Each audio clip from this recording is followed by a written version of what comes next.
नमस्कार दोस्तों, मैं हूं राजेश शर्मा। आज हम बात करने वाले हैं एक ऐसे विवाद के बारे में। जी हां, एक बहुत बड़ा विवाद है जो सोशल मीडिया पर बहुत तेजी से वायरल हो रहा है। बियर बाइसेप्स के नाम से मशहूर यूट्यूबर और पॉडकास्टर रणवीर अलाहाबादिया एक ऐसे मुद्दे में फंस गए हैं जिसमें उनके एक कमेंट ने जो जानबूझ के उन्होंने किया, पूरे देश में बहस छिड़ गई है। आखिर ये क्या है पूरी कहानी? क्या इसके पीछे सिर्फ एक मजाक है या फिर सोशल मीडिया पर ज्यादा जिम्मेदारी की जरूरत है? आइए इस विवाद को विस्तार से समझते हैं, क्योंकि सोशल मीडिया पे अब जिस तरह के कंटेंट आने लगे हैं उसमें गंभीरता लाना बहुत जरूरी है, साथ ही इस पर रेगुलेशन लाना भी बहुत जरूरी है। तो सब कुछ शुरू हुआ सोशल मीडिया इन्फ्लुएंसर समय रैना के एक शो से जिसका नाम है इंडियाज गॉट लेटेंट, और इसके एक एपिसोड से जिसमें कि रणवीर अलाहाबादिया, आशीष चंचलानी, जसप्रीत सिंह और अपूर्वा मुखीजा। शो के दौरान रणवीर ने एक कंटेस्टेंट से एक ऐसा सवाल पूछा जो बहुत से लोगों को अश्लील और अनुचित लगा। सवाल इतना अश्लील था कि हमें भी इसको बोलने में जो है शर्म की महसूस हो रही है। बेहद अश्लील, बेशर्म तरीके से उन्होंने सवाल पूछा और जानबूझकर पूछा, इसकी कई बार प्रैक्टिस भी की।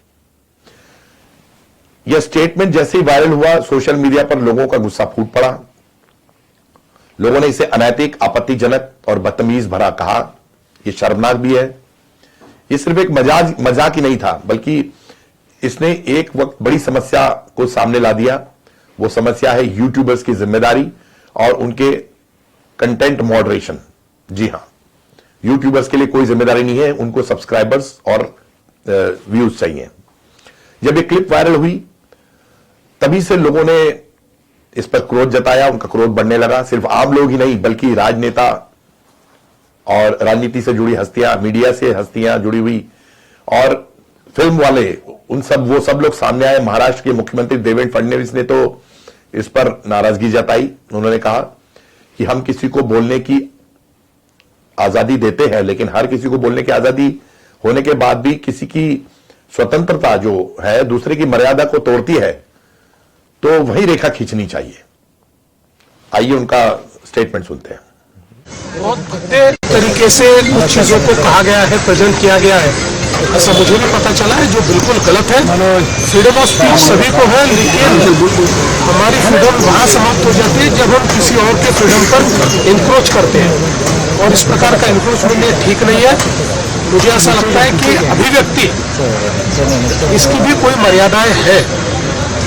हमारे समाज में हमने अश्लीलता के भी कुछ नियम तैयार किए हैं, अगर उनको कोई पार करता है तो बहुत गलत बात है। इसी तरह AIMIM के नेता वारिस पठान ने तो बहुत सख्त लहजे में कहा कि रणवीर की जो डर्टी कॉमेडी है वो आलोचना के लायक है। ये सब पब्लिसिटी के लिए और चंद रुपयों के लिए तुम पूरे माहौल खराब करने की बात कर रही है। वहां पे एक महिला बैठी हो, किस तरह की आपत्तिजनक बात कर रही है। इससे जो शो करते हैं इसको पूरी तरह से बॉयकॉट करना चाहिए। सरकार को इस पर रोक लगानी चाहिए ताकि आगे से इस तरह की हरकत ना हो। और जब यह सब चल रहा था तो इसको देखते मुंबई पुलिस ने रणवीर अलाहाबादिया और उसके जो समय रहना है, जो इस प्रोग्राम के पूरे मॉडरेटर, उनको बुलाया। सिर्फ यही नहीं, आसाम के गुवाहाटी में भी एक FIR दर्ज की गई है इस पूरे मामले को लेकर, और पुलिस ने मामला दर्ज करके इसकी जांच शुरू कर दी है। जैसे जैसे विरोध बढ़ता गया वैसे वैसे सरकार ने भी कदम उठाए। भारत सरकार ने सूचना एवं प्रसारण मंत्रालय ने यूट्यूब को नोटिस भेजा और एपिसोड को तुरंत हटा दिया गया।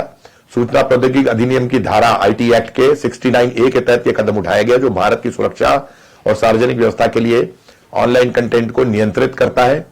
यूट्यूब वैसे तो भूकंप और दूसरे आपदाओं को लेकर भी, और यहां तक कि अभी हाल ही में महाकुंभ को लेकर भी कंटेंट को जो है वो ब्लॉक करता रहा है, ये बता के कि ये नग्न है, लेकिन इस तरह के कंटेंट को जारी रखता है। सरकार ने यह भी कहा है कि अगर यूट्यूब इस पर कार्रवाई नहीं करता तो उन्हें कानूनी कार्रवाई का सामना करना पड़ेगा। इसे एक बड़े संदेश के रूप में देखा गया कि बिना किसी जिम्मेदारी के ऐसे कंटेंट बनाना स्वीकार नहीं होगा। यूट्यूब ने अपनी पॉलिसी बनाई है और वो सख्ती से इस पर लागू कर रहा है, लेकिन अब भाषा को लेकर और इस तरह की अश्लीलता को लेकर भी उसको बहुत सख्त रहना पड़ेगा। विरोध और कानूनी कार्रवाई के बाद रणवीर अलाहाबादिया ने एक सार्वजनिक माफी का मांगी। उन्होंने कहा कि मेरा कंटेंट सिर्फ अनुचित ही नहीं बल्कि मजेदार भी नहीं था, कॉमेडी मेरा क्षेत्र नहीं है, मैं यहां एक माफी मांगने आया हूं। तो उन्होंने एक तरह से बेमन से माफी मांगी है। उनका अगर आप माफीनामा सुने तो आपको ऐसा लगेगा कि वो बेवजह अपने सब्सक्रिप्शन व्यूअर्स को बचाने के लिए कर रहे हैं।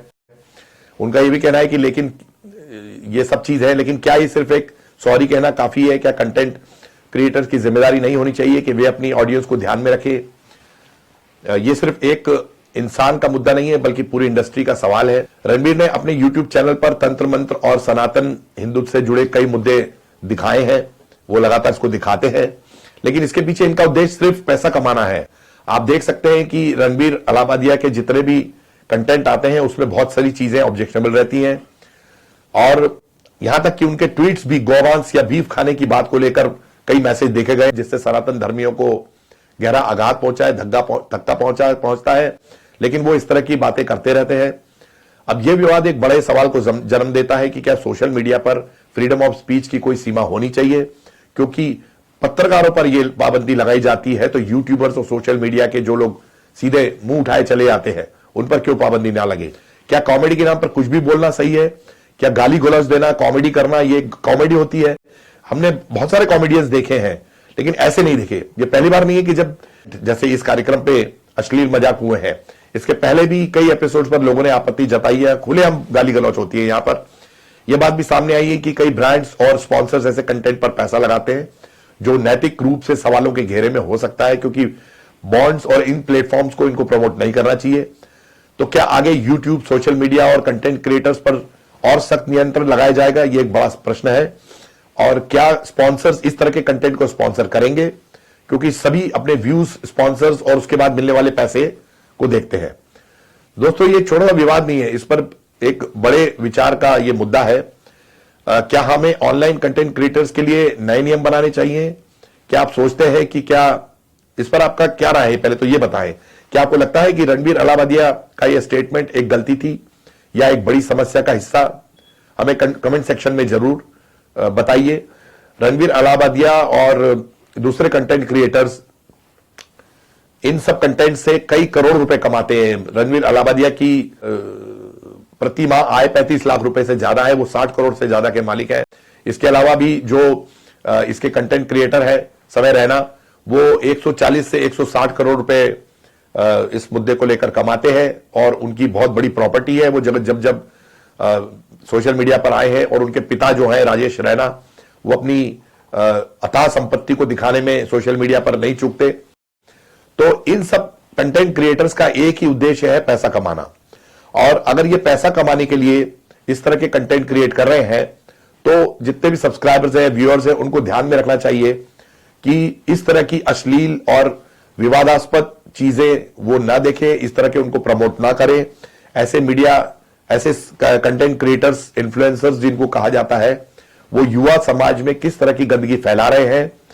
और भारतीय समाज में एक संस्कृति है, यह भी माना देखा गया है कि इंग्लिश प्रोग्राम से इस कंटेंट को की कॉपी की गई और रणवीर अलाहाबादिया ने इसकी कॉपी की। तो ये जानबूझ के उन्होंने इसकी रिहर्सल की है और जानबूझ के इस कंटेंट को दिखाया गया है, फैलाया गया है। तो भारतीय संस्कृति इस तरह की इजाजत नहीं देती है। इस पूरे मामले को लेकर काफी आक्रोश है। संसद भवन में इस मामले को उठाया गया और सरकार से मांग की गई कि आईटी एक्ट के तहत कड़ी कार्रवाई हो। पुलिस आज रणवीर अलाहाबादिया के घर भी पहुंची और इसके अलावा दूसरे कंटेंट क्रिएटर्स भी हैं, उनके घर भी पहुंची है। इसमें जो प्रोग्राम में एक लड़की है वो बड़े अश्लील तरीके से अपने सामने अपने भावी पति के बारे में भी कह रही है, जो कि जिसको लोगों ने आश्चर्यचकित किया कि लड़कियां इस तरह के कंटेंट्स में भाग लेती हैं और इस तरह के कॉमेडी शोज करती है। क्या कॉमेडी में अश्लीलता ही परोसना जरूरी है? दोस्तों, इन सब मुद्दों पर हमारी नजर बनी हुई है। आप क्या सोचते हैं? अश्लील कंटेंट्स के बारे में आपकी क्या राय है? उनको किस तरह से कंट्रोल में लाना चाहिए? सरकार आईटी एक्ट के तहत भी और दूसरी सोशल मीडिया पॉलिसी के तहत भी